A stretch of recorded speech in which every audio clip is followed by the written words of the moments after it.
Në shkollën Mazlëm Këpuska është zhvilluar sot aktiviteti jashtëkurrikular Sfida e Bebrasit, një nismë që synon të promovojë informatikën dhe të menduarit kompjuterik tek nxënësit. Këtë vit shkolla po merr pjesë për të tretën vit radhazi në këtë sfidë, duke shndruar atë në një traditë të rëndësishme për komunitetin shkollor.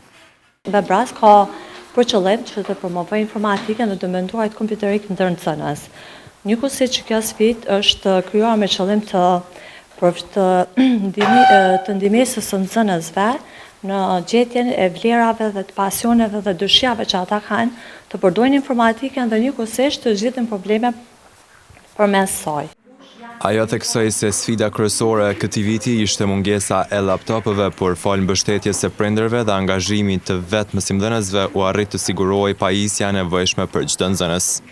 Nevojë të ketë laptop, ashtu që të kena më tepër nxënës përfshirë, edhe pse me thonë sinqerisht janë prindërit ata që na kanë mbështetur një farë forme duke na sjellë laptop të ndryshëm, por gjithsesi të shkolla i ka ofruar disa prej tyre. Ne si mësimdhënës kena sjell, ashtu që të mbulojmë numrin e nxënësave pjesëmarrës.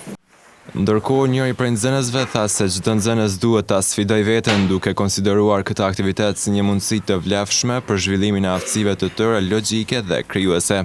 Kum vendosur marr pjesë në garën e sfidën e Bebrasit. Kjo sfidë, do të thonë, është edhe për zhvillimin e inteligjencës sonë, për kreativitetit e tjerë, dhe mendoj që shumë sfidë është sfiduese dhe duhet çdo njeri ta provojë herë, se është interesant dhe ka detyra shumë logjike.